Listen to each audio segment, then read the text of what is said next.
do a large circle pendant today. I'm using Toho 15-0, and I'm going to use some Toho 11-0 round on the outside for the last row.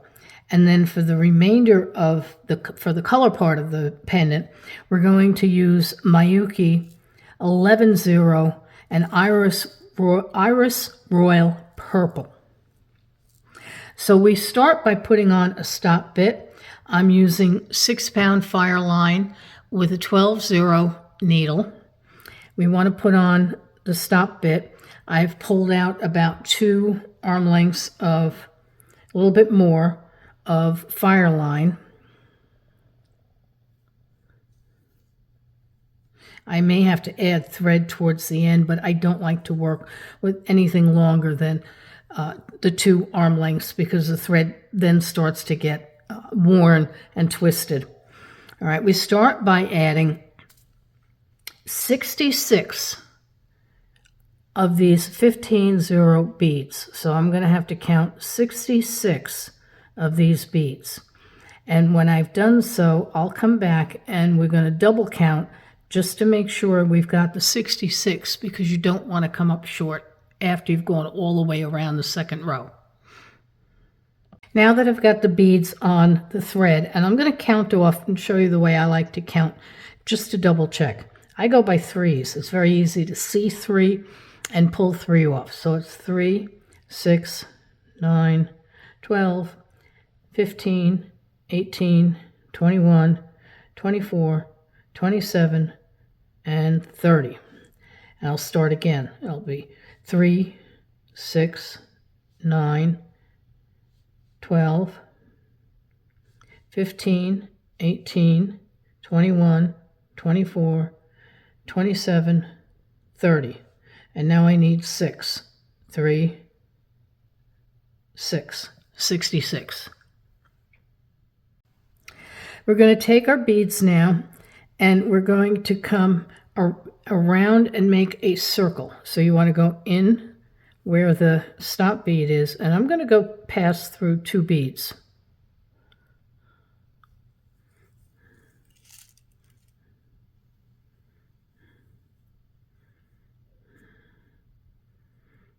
Okay. Now we're going to peyote all the way around, which means we're going to pick up a bead where the thread's coming out, we skip a bead, and we go into the next one.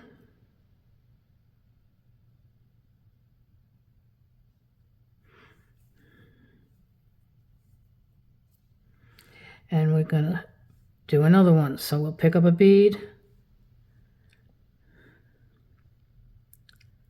I want to get this so you can see.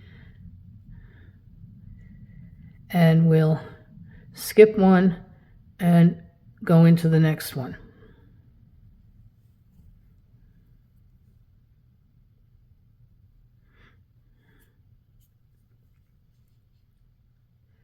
Pick up a bead, skip one, and go into the next one.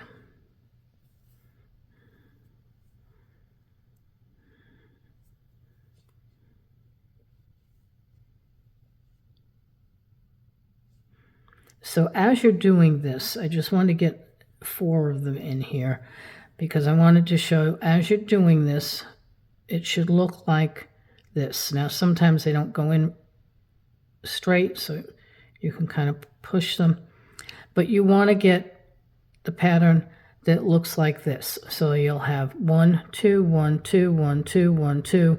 So as you go around, watch what you've done in the back and continue doing that pattern. It's easier to watch as you go than it is to look at it at the very end and determine that you have to take half of it out because you missed one. So just be careful as you go around. Those of you that are very experienced might want to try picking up more than one. On this first row, you'll pick up more than one, and then instead of pulling all the way through, just pull partially and then pull a bunch of them through. But I don't like to do that on the first round because it's too easy to make a mistake. So, and what I'm talking about at this point, which you may want to try when you get to the color beads is to put one in, to put your bead in here, and instead of pulling all the way through, picking up another bead and then going through the next. So you're actually pulling, when you pull through, you're pulling 2 at a time or 3 at a time, like that. But that's prone to error. So I will come back when when I've almost finished the very circle. I'll do the last stitch and step up with you together. Once you've come all around, your piece should look like this, and we have one more bead to put on. So I'm going to pull this stop bead out. We don't need that anymore. And I'm going to pick up one more of my 15 zeros, and I'm going to go into this one bead here, final bead, and then I want to go through the one above it. That's where we're going to step up. So we'll go through that and above. And when you're finished, completely finished, and I've picked up this tail thread, so let me just pull this tail thread out.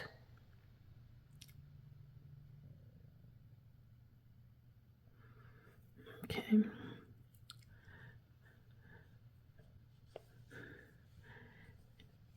It should look like this.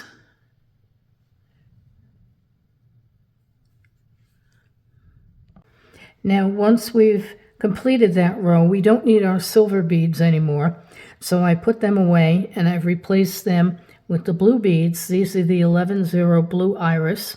And we're going to continue to peyote around our circle.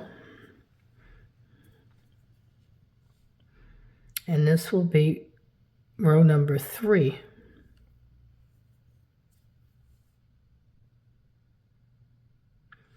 So just continue in the same way that you did when you put the last row of silver on. And I'll be back once that's complete. We are on the last bead of this row. It's row 3, but the first row of color beads. So we're going to go into the last silver bead and then step up through the first blue bead.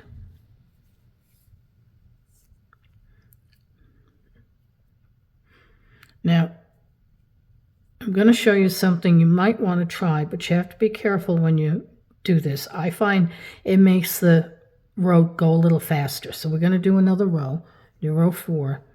But I'm going to go in and I'm going to pick up a bead and go through the next blue peyote. And I'm not going to pull all the way through. I'm just going to pull about this much. And I'm going to pick up another bead and go in through the next one. Now, when you do this, you have to be careful you don't wrap the thread around itself. And you have to be careful not to skip a bead. But I find that when I do this, it seems to go a little bit faster because I don't have to pull through all the way. And now I can pull this group, and they all come through at the same time. You do have to make sure, too, that they all have popped into place and they're not twisted. So we're going to complete this row. We're going to go through and complete this row. And then when we come back, I want to get rid of that tail thread. But you need to have enough rows put on so that you can bury that tail thread.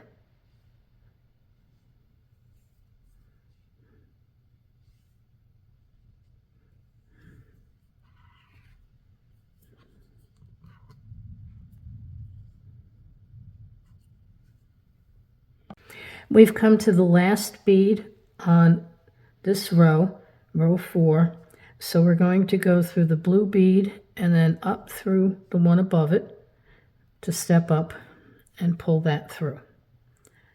So at this point, this is what your piece should look like. You'll have 2 silver rows and 2 blue. And I'm going to get rid of this tail thread now because it's just getting in the way and we have no use for it at this point. So I'm going to grab another smaller needle I'll thread through. Now, what I like to do with these is, and I do this with peyote as well as brick, it's coming out of here. I like to go back and wrap around the bead next to it. So I'm going to wrap around and pull through, and we're now going in the opposite direction. And I want to go down a couple of more lengths before I cut it off. Now, if you really want to secure it, you can wrap it around twice. But I didn't want to go through this bead. We're going to use that when we do the other side another time. And because we're going to go through these beads so many times, it's not really necessary to have to wrap it twice. But I find by changing direction, you kind of lock that thread in, and it's less likely, and you don't have to make a knot, so it's less likely to pull out. I'm going to do one more, go down through the center. Now I'm using the beads that we've already been through, and we're not going to have to go through again. So we're not going to be going through either one of these. So I wanted to use those to put the thread through, so now I don't have to be concerned about putting additional rows in, an additional thread. So I'm going to nip that off, and now we'll be able to continue with our rows. We've come to the end of this row, and we're going to add our one more bead and step up.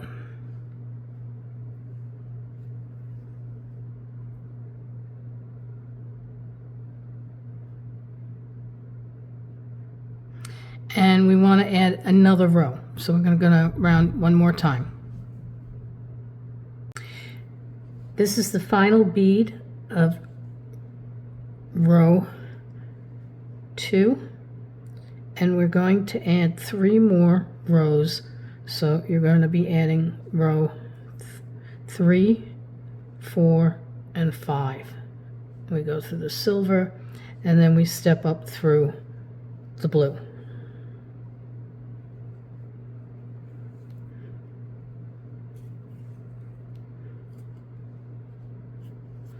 And you want to get these, as I said before, you want to get these as straight as possible, because that will make, when we go to turn this, that'll make it easier to turn, and it'll make a smoother circle.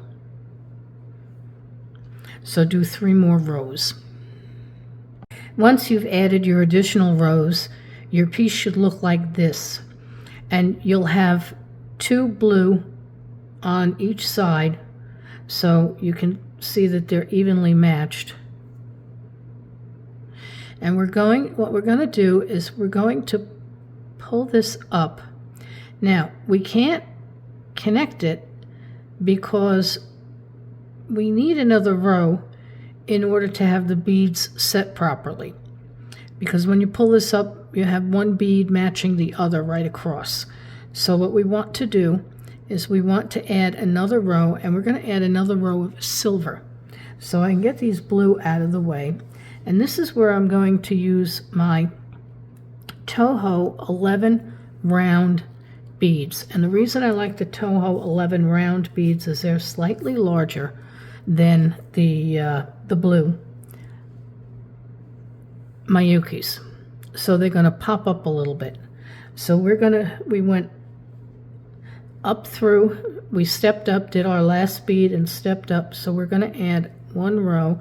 Now if you don't have round beads, or you don't have the brand name, you can always add a row of silver, or you can even add another row of blue if you don't want to put an embellishment on it. But I like the way that it looks when we close this up and we have our 1 row of silver going around the edge. And I'll come back when I've got these all put on. Now we're going to finish this off by folding the 2 pieces together, the 2 sides together. You've done all of the silver beads and you want to fold them together. And you're going to do what they call zip. You're going to go between the blue and the silver. and the blue and the silver. And I'm not doing these super tight for the first time. I'm just pulling them through, and then when I get a few of them, like I have now, I get one more. I like to pull them on the larger bead because they're a bit stronger. You want to pull that nice and tight so it looks like that. And we'll do a few more. We're going to just go from blue. So this is commonly called zip because you're doing this like a zipper, back and forth, back and forth.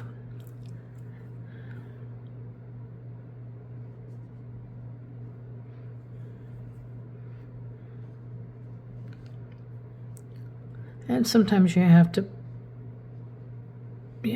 twist them a little bit. There we go. So continue around and I'll show you how to finish this off.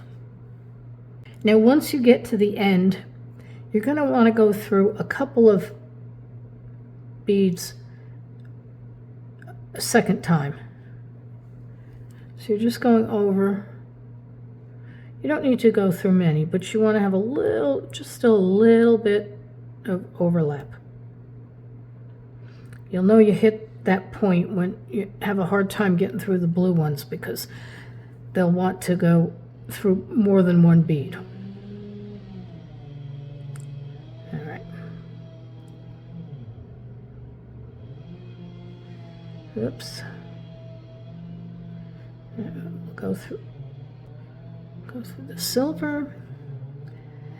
All right, now I'm going to go through the blue, but I'm not coming back through the silver, so I'm going to go through one blue bead. And I'm going to turn around because I found with peyote and brick stitch, it's easier to just turn around. There we go. We're going to turn around. And this locks it in. So we'll come down another bead. Come down again.